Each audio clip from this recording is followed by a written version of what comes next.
Are you tired of carrying pain you didn't choose? Tired of a mind that won't stop running, that replays old memories, old mistakes, old wounds over and over again?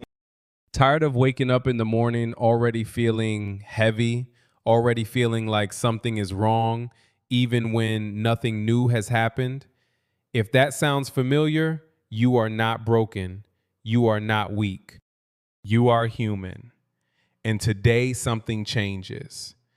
This is a graded lesson for English learners who want peace, not just words. And the lesson comes from one of the greatest teachers who ever lived. Not a politician, not a general, not a man who won wars or built empires.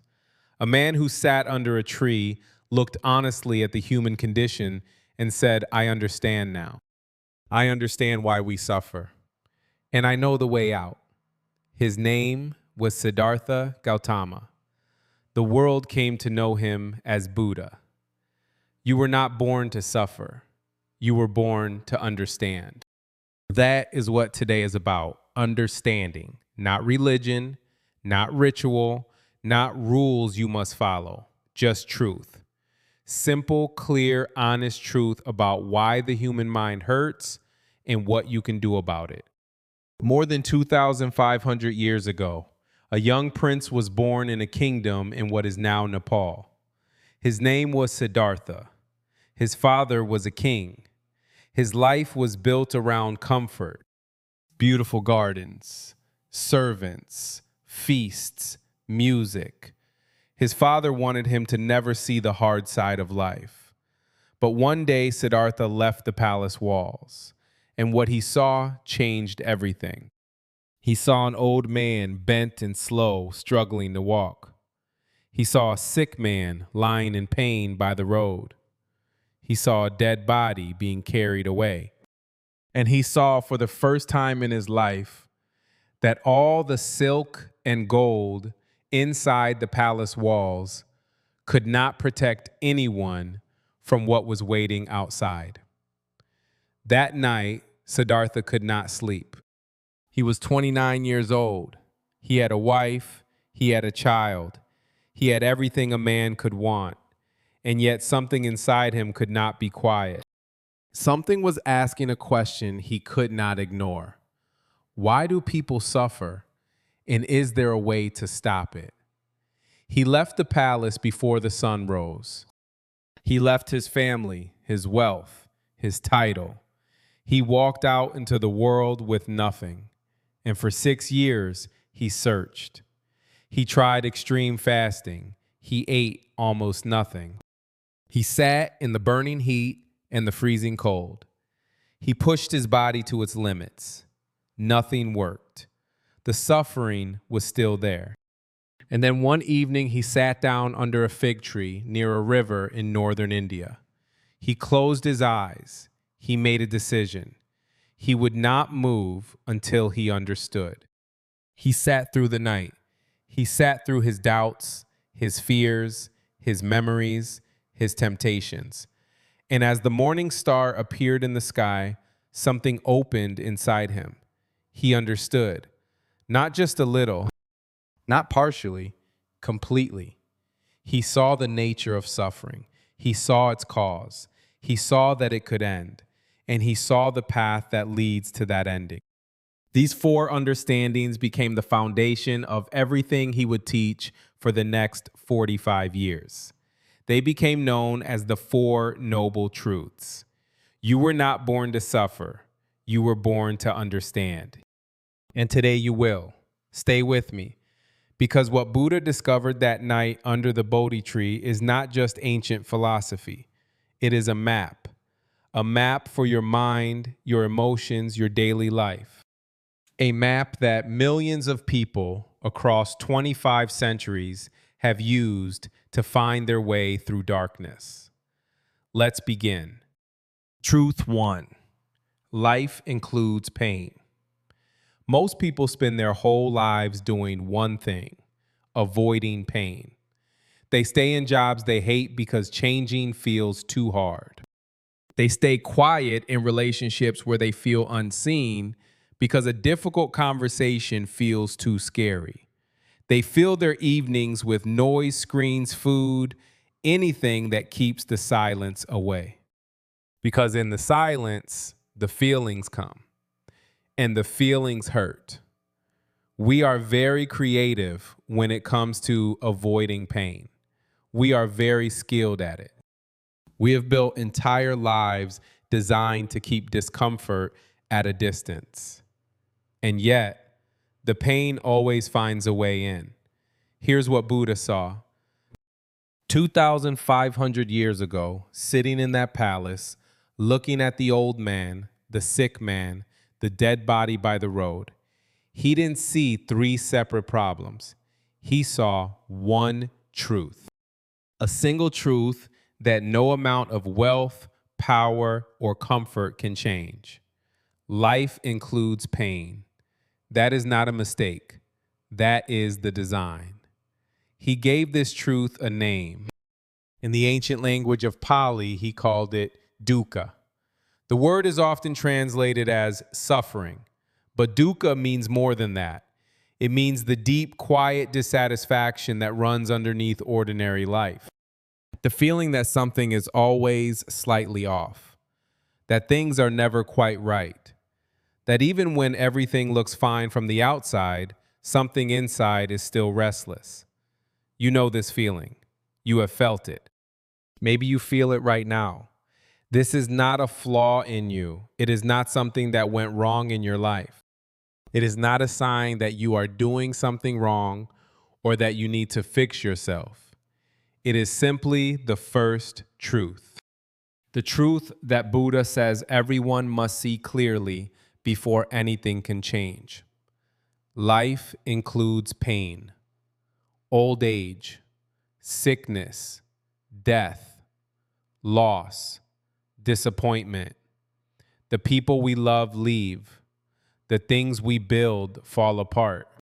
The body we live in gets tired.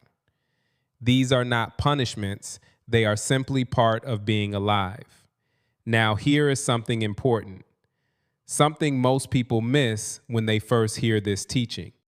Buddha is not saying accept everything and do nothing. He is not saying your pain doesn't matter. He is not saying just endure. He is saying something much more useful.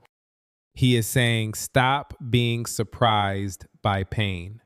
Stop treating it as an accident. Because the moment you stop being shocked by difficulty, you stop wasting your energy fighting the fact that it exists. And you start using that energy for something better. Think about the difference between these two people. The first person wakes up on a cold, difficult morning and says, "This shouldn't be happening. I don't deserve this. Why is life so hard?" They fight the morning, they fight the cold, they fight the feeling, and they arrive at the day already exhausted. The second person wakes up on the same morning and says, "This is hard. Pain is part of life. Okay, what do I do next?" They don't fight the morning, they move through it. Same morning, completely different experience. The untrained mind runs from pain. The trained mind sits with it. Viktor Frankl was an Austrian psychiatrist who survived the Nazi concentration camps during the Second World War. He lost his wife, his parents, his brother. He lost everything except one thing. He could not control what was happening to him, but he discovered that he could control how he responded to it. That small space between what happens and how we react was where his freedom lived. Frankl didn't know the Four Noble Truths. He had never studied Buddhist philosophy, but he arrived at something very similar from his own experience of extreme suffering. Pain is inevitable. What you do with that pain is your choice. You were not born to suffer. You were born to understand, and understanding begins here. With this first truth, not looking away from pain, not running from it, not pretending it isn't there, but seeing it clearly, honestly, without flinching. Life includes pain. That is not the bad news. That is the beginning of wisdom. Pain is not the enemy. Avoiding it is. Truth 2, the root of your suffering. So now you know the first truth. Life includes pain. It always has, it always will. But Buddha didn't stop there, because knowing that pain exists doesn't free you from it. Understanding that suffering is part of life doesn't make the suffering stop. There had to be something more, a deeper answer, and Buddha found it. He asked a question that most of us never think to ask. Not why does life hurt, but why does the mind hurt? Not what is wrong with the world, but what is happening inside us that turns ordinary difficulty into lasting suffering. Think about this. 2 people lose their jobs on the same day. One of them is devastated for a week, then gets back on his feet, finds a new direction, and moves forward.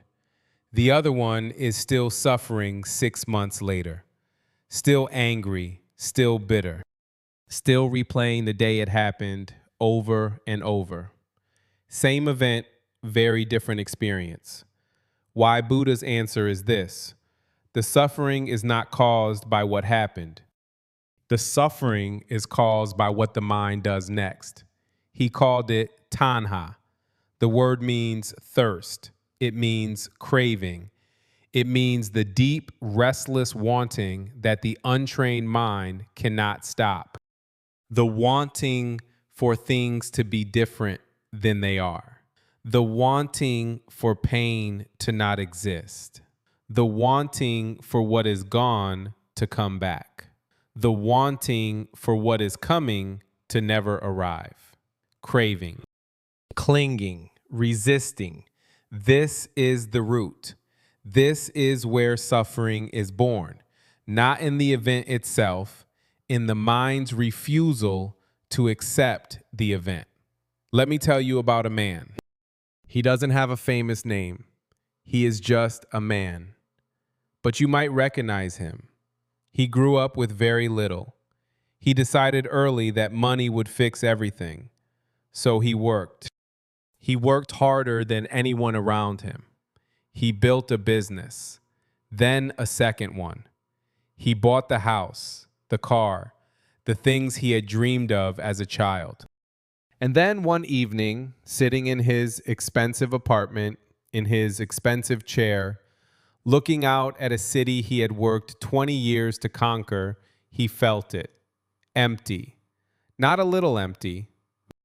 Deeply, quietly, completely empty.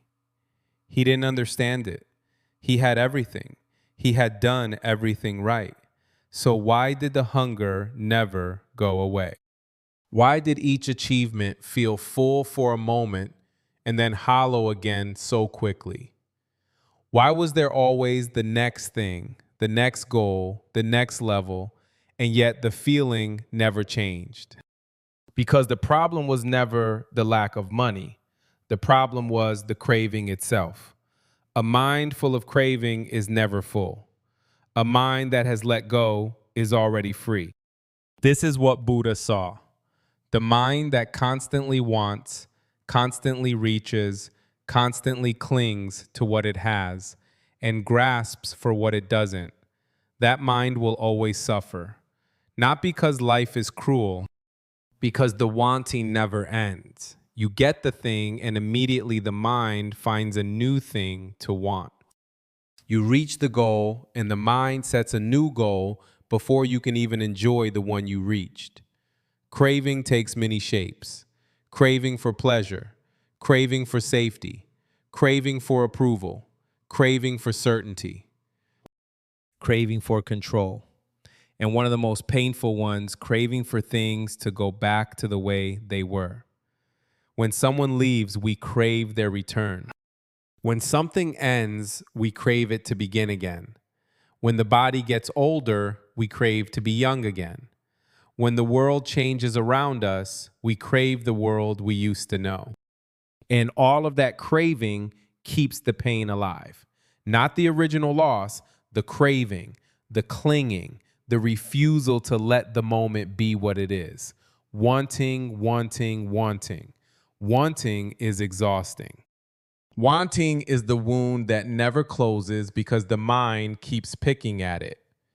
You are not suffering because of what happened. You are suffering because of what you want to happen instead. Read that again slowly. Let it land. Because this is one of the most important things you will ever understand about your own mind.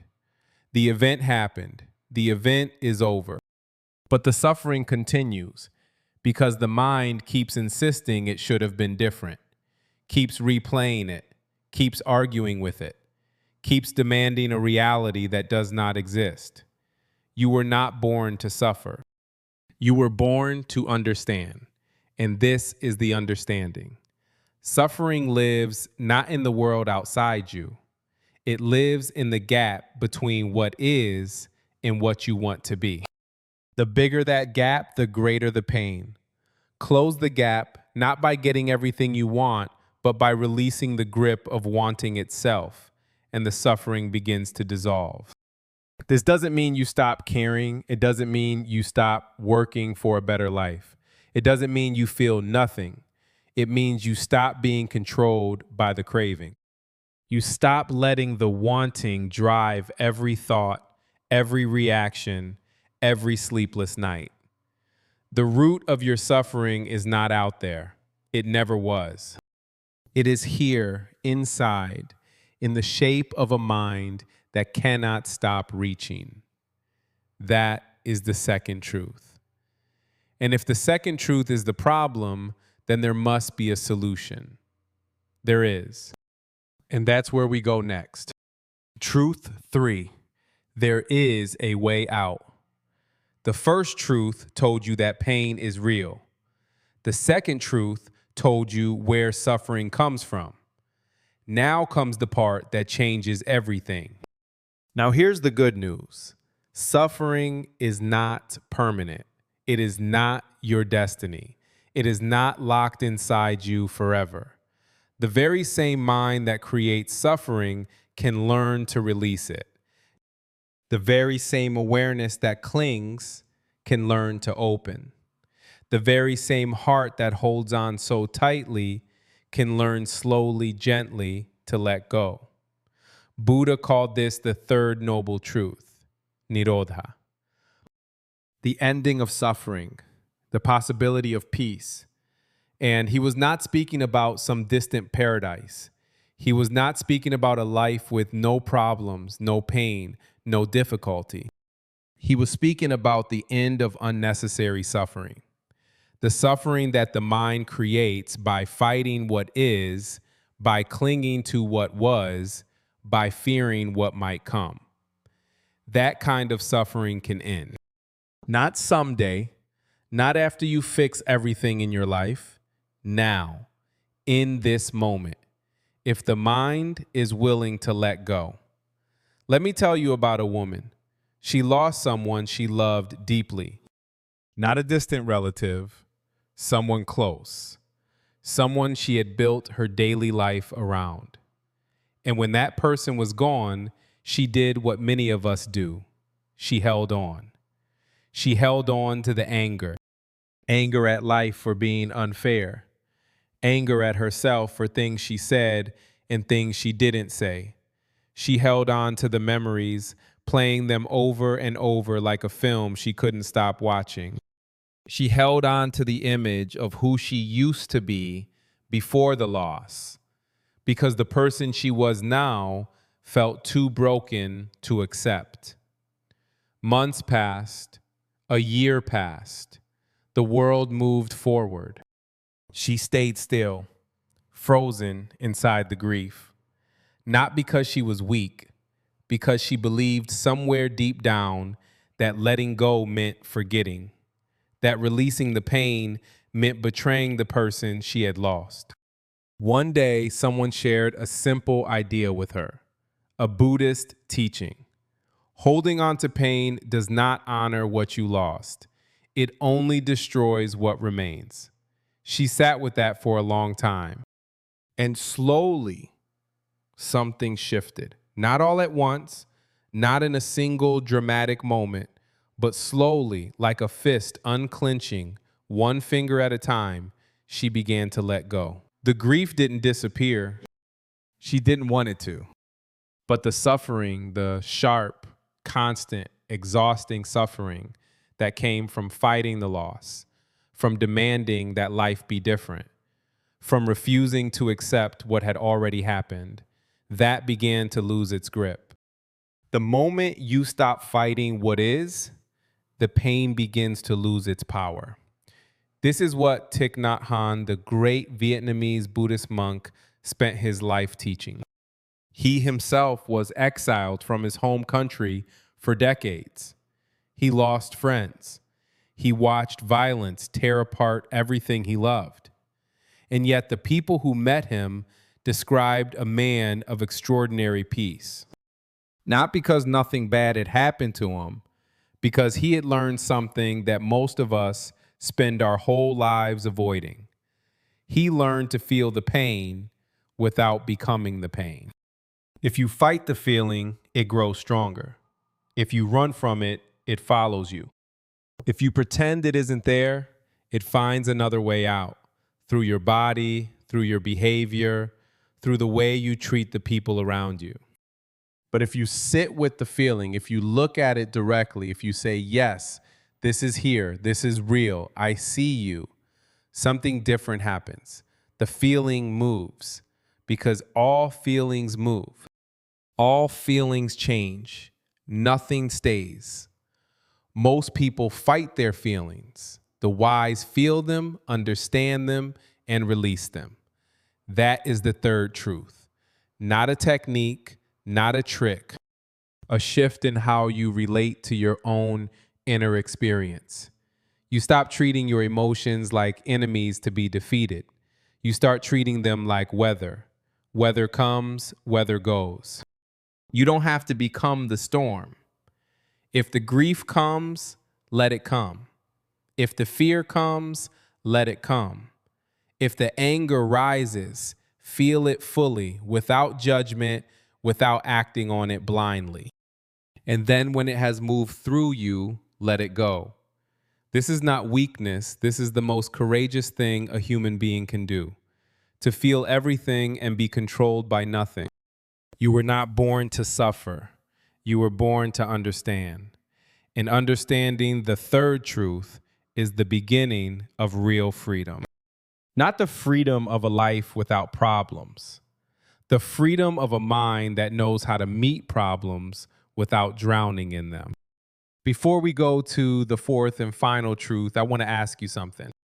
If this lesson is speaking to something real in your life, if these words are landing somewhere deep, then consider sharing this video with someone who needs to hear it. And subscribe so you don't miss what's coming next. Because the fourth truth, the one we're about to explore, is where everything becomes practical. That is where Buddha gives you the map. Stay with me, we're almost there. Truth 4, the path that changes everything. So now we have 3 truths. Life includes pain, that is the first. The root of suffering is craving and clinging, that is the second. And suffering can end when the mind learns to let go, that is the third. But you might be asking, how? How do I actually do this? How does a person train the mind to let go? Where do I begin? What does this look like in a real life on an ordinary Tuesday morning when the alarm goes off and the weight comes back and everything feels exactly the same as yesterday? Buddha heard that question and he answered it. He called it the Eightfold Path. Not 7 steps, not 10 commandments, 8 practices, 8 ways of living that, taken together, train the mind away from craving and toward clarity, toward peace, toward freedom. Now, the full Eightfold Path takes years to study deeply. So today we are going to look at it the way Buddha himself often taught it, in three simple groups. The first group is wisdom, how you see the world, how you understand what is real and what is not. Right view means seeing clearly that suffering exists, that it has a cause, and that there is a way out. Right intention means choosing every day to move toward kindness, toward truth, toward release, rather than toward craving and harm. The second group is ethics, how you live with others. Right speech means speaking with honesty and kindness. No lies, no cruelty, no words used as weapons. Right action means acting in ways that cause less harm. Right livelihood means earning your life in a way that doesn't hurt other people. The third group is meditation, how you train the mind itself. Right effort means practicing consistently, not perfectly. Right mindfulness means learning to notice what is happening inside you moment by moment, without being swept away by it. Right concentration means developing the ability to focus, to be present, to be here. Wisdom, ethics, meditation. That is the path. Now, I want to tell you about a student, young, smart, but anxious. The kind of anxiety that doesn't have a single cause. It's just there, running underneath everything, like a quiet alarm that never fully turns off. He couldn't sleep well. He'd lie in bed at night and his mind would go forward into the future, running through everything that could go wrong. The exam he might fail, the friendship that might end, the career that might not work out, the future he might not deserve. Every night the same film, different details, same feeling. One day someone gave him a simple instruction, just one. Before you sleep tonight, sit quietly for 5 minutes. Don't try to stop your thoughts, just watch them, like clouds crossing the sky. Notice a thought, let it pass. Notice the next one, let it pass. Don't follow them, don't fight them, just watch. He thought it was too simple to work. He tried it anyway. The first night, his mind was very busy. Many thoughts, many distractions. He kept getting pulled away and then coming back. The second night, a little quieter. The third night, for the first time in months, he fell asleep before midnight. Not because his problems disappeared, not because the future became certain, but because his mind found one brief moment of stillness. And in that stillness, it remembered something it had forgotten. The present moment is safe. Right now, in this breath, nothing terrible is happening. You think, you speak, you act. Three simple things. And if you bring even a little more awareness to each of those three things, the quality of your entire life begins to change. Weak thinking says, this shouldn't be happening. Clear thinking says, this is happening. Now what? This is the Eightfold Path in everyday language. Not a monastery, not a robe, not years of silent retreat, just this. A little more awareness in how you think. A little more care in how you speak. A little more intention in how you act. Every single morning is a new chance to begin. And that's what made Buddha's fourth truth so radical, so different from anything that came before it. He didn't say wait for the right conditions. He didn't say you need to be free of problems first. He didn't say only certain people can do this. He said, here is the path. It is open to everyone. You don't walk the whole path in one day. You just take the next step. One step, that's all. You don't need to have everything figured out. You don't need to have overcome all your old habits. You don't need to feel ready. You just need to take the next small step in the direction of awareness, in the direction of kindness, in the direction of presence. And then another step and another. That is the fourth truth, not a destination, a practice. Something you return to every day, not because you failed the day before, but because the path is walked one moment at a time, and every moment is a new beginning. Truth 5, what this means for your life. 4 truths, 4 ideas that have traveled 25 centuries and arrived here, in this moment, in your ears.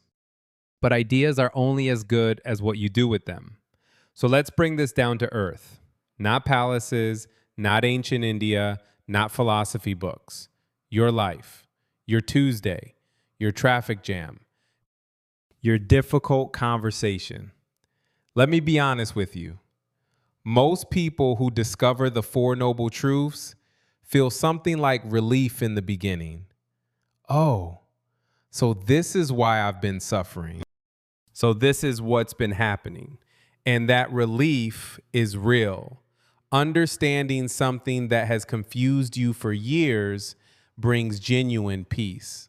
But then the next morning comes. The alarm goes off. Someone says something unkind and the anger rises fast. The old habit comes back. The craving comes back. The mind starts running again. And you think, I thought I understood this. Why is nothing different? Here's what Buddha would say to that. The path is not a switch you flip. It is a muscle you build. Marcus Aurelius was a Roman emperor. He ruled one of the most powerful empires in human history. He commanded armies. He made decisions that affected millions of people. He also wrote a private journal just for himself, never intended to be read by anyone else. And in that journal, he wrote about the same struggles you and I face every day. He wrote about waking up and not wanting to get out of bed, about people who frustrated him, about his own impatience, his own fear, his own tendency to react before thinking. He wrote, "The impediment to action advances action. What stands in the way becomes the way." He never studied Buddhism, but he lived something very close to the 3rd and 4th noble truths. He understood that difficulty was not the opposite of a good life. It was the material a good life is built from. The person who blames life collects wounds. The person who understands life collects wisdom. Now think about an ordinary moment, not a crisis, not a tragedy, just an ordinary, difficult moment that most of us face more days than not. You are stuck in traffic. You are already late. The car in front of you is moving slowly, and there is nothing you can do. Your chest tightens, your jaw tightens. You feel the frustration building. The inner voice starts. This is ridiculous. Why does this always happen to me? I'm going to be so late. Everything is going wrong. And in that moment, you have a choice. Not a dramatic choice. A tiny, almost invisible choice that happens in the space of one breath. You can follow the frustration. Let it run. Let it color the next hour, the next conversation, the meeting you walk into, already feeling wrong inside. That path is easy. The mind knows it well. Or you can pause, just for one breath.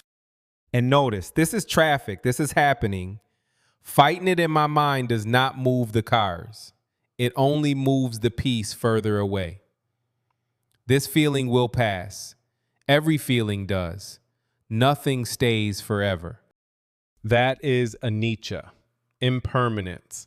One of the deepest teachings that flows from the 4 noble truths. Everything changes. Every feeling, every situation, every moment of difficulty. Even the ones that feel permanent, even the ones that feel like they have moved into your chest and decided to stay, they are moving.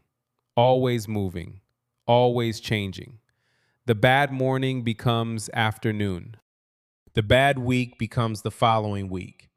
The loss that felt unsurvivable becomes, with time and awareness, something you carry differently. Not something that owns you, something you have learned to hold.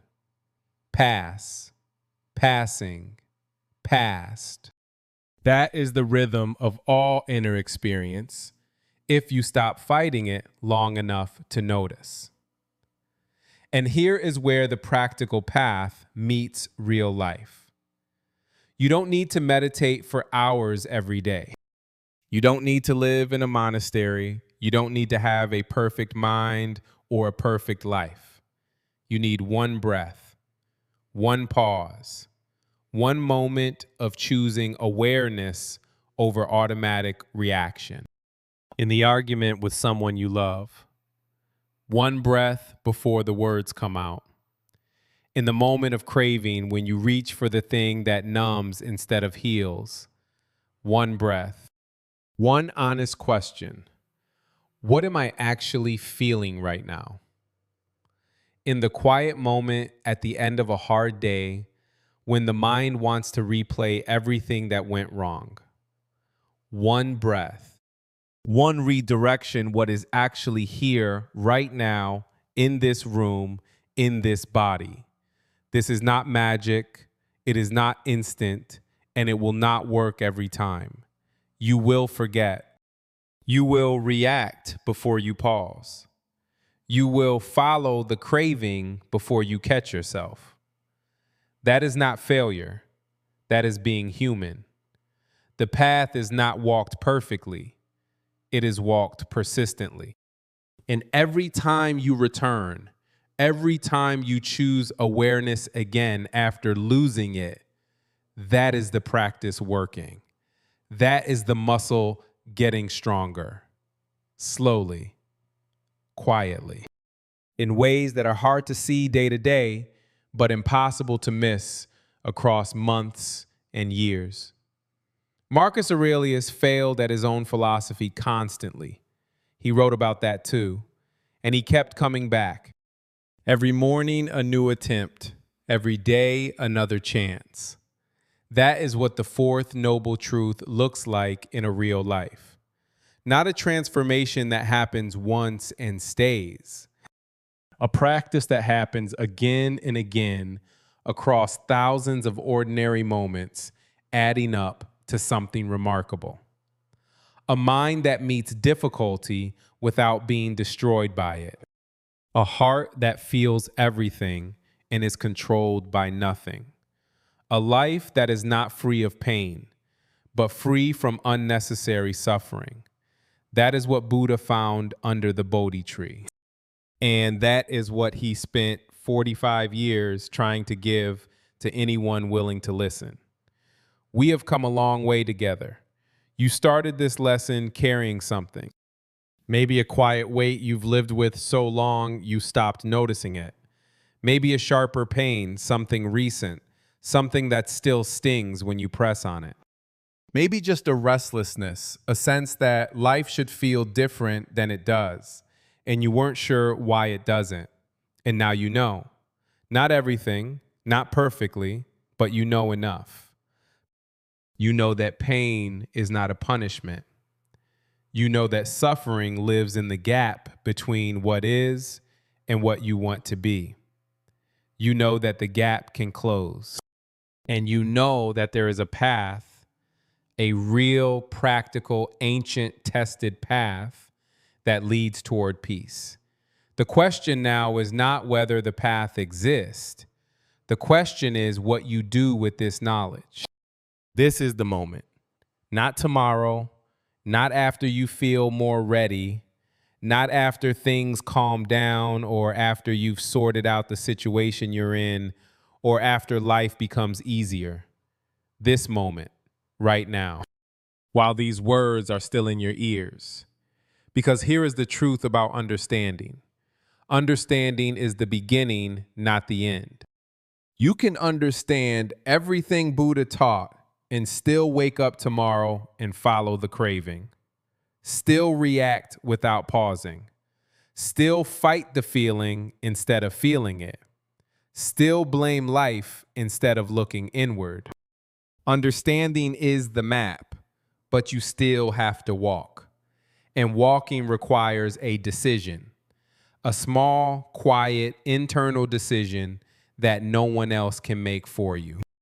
2,500 years ago, a young man sat under a tree in northern India and made that decision. He wasn't a god, he wasn't born special. He was a human being who had tried everything else and finally stopped running. Finally stopped looking outside himself for the answer. Finally sat still long enough to see what was already there. He called what he found the middle way. Not the path of extreme pain, not the path of extreme pleasure, not punishing yourself and not numbing yourself. The middle, the awake, aware, present, honest middle. Not too tight, not too loose, like a string on an instrument tuned to exactly the right tension to make music. That is what he offered the world. Not a religion to follow blindly, not a set of rules carved in stone, a way of being. A practice of waking up again and again to what is actually happening inside you and choosing again and again the response that causes less suffering and more understanding. If you can take one breath before you react, that is the path. If you can notice the craving and choose not to follow it just once today, that is the path. If you can feel the pain without becoming it, even for one moment, that is the path. The path is not a destination you reach and then stop. It is the act of walking itself. It is the choosing repeatedly, imperfectly, honestly, to move toward awareness rather than away from it. And here is what I want you to carry with you when this lesson ends. Buddha didn't discover something exotic. He didn't invent some foreign philosophy for people in distant lands who lived in a different age. He looked at the human condition, the same human condition you are living right now, and he described it honestly. He described the pain. He described the cause. He described the possibility of peace, and he described the way there. 2,500 years of human beings have walked that way. Ordinary people. People who lost things, feared things, wanted things, clung to things, suffered.